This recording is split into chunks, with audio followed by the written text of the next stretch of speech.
Zee Marathi, चर्चा ही होणारच। महाविद्यालयीन जीवनामध्ये जिज्ञासू प्रवृत्तीनं चौफेर वाचन करून आचरण करणं गरजेचं आहे। स्वावलंबी होण्याबरोबरच निर्भयपणे अन्यायाविरुद्ध पेटून उठलं पाहिजे असं मत सामाजिक कार्यकर्ते व संत्याकुली या गाजलेल्या पुस्तकाचे लेखक ॲडव्होकेट संतोष मळवीकर यांनी केलं।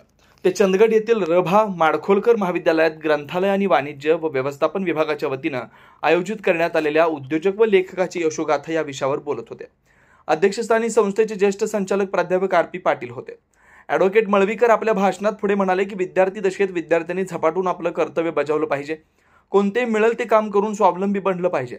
यासाठी कामाची लाज न बाळगता कष्ट करायला हवेत, तरच आपलं स्वप्न पूर्ण होतं।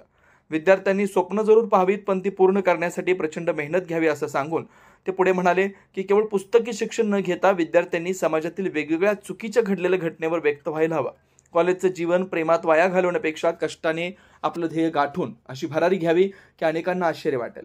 आई वडिलांच्या कष्टाची जाणीव विद्यार्थ्यांनी सतत ठेवून कसं तरी कॉलेज करण्यापेक्षा गुणवत्तापूर्ण शिक्षण घेऊन उंच शिखरावर पोहोचलं पाहिजे असं सांगून त्याने आपण लिहिलेल्या संत्याकुली या पुस्तकाची जन्मकथा व आपल्या जीवनातील विविध प्रसंग सांगून विद्यार्थ्यांना मंत्रमुग्ध व प्रोत्साहित केलं। प्रारंभी प्रास्ताविक प्रभारी प्राचार्य डॉक्टर एस.डी. गोरल यांनी करून वाणिज्य व व्यवस्थापन विभागाच्या वतीनं राबवण्यात येणाऱ्या विविध उपक्रमांचा आढावा घेऊन अशा कार्यक्रमातून विद्यार्थ्यांनी बोध घेण्याचं आवाहन केलं। यावेळी विद्यापीठाच्या वतीने घेण्यात येणाऱ्या इव्हेंट मॅनेजमेंट या 3 महिन्याच्या कोर्सचे प्रमाणपत्र वितरण मान्यवरांच्या हस्ते करण्यात आली। ॲडव्होकेट संतोष मळवीकर यांचा संस्थेच्या प्रमुख पदाधिकाऱ्यांच्या हस्ते शाल, श्रीफळ व पुष्पगुच्छ देऊन सत्कार करण्यात आला।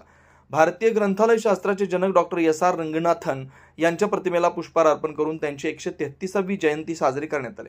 सूत्रसंचालन प्राध्यापक आप्पासाहेब कांबळे यांनी केलं, तर आभार श्रीनिवास पाटील यांनी मांडलेत। या कार्यक्रमाला संस्थेचे उपाध्यक्ष एल.डी. कांबळे, माजी प्राचार्य डॉक्टर पी.आर. पाटील, संचालक advocate N S. Patil, engineer M N. Tupare, Shamrao Murkute, advocate Anil Talgulkar, Vishwanath Owalkar यांच्यासह बहुसंख्य प्राध्यापक, विद्यार्थी मोठ्या संख्येने उपस्थित होते। सी मराठीहून ज्ञानेश्वर पाटील, चंदगड।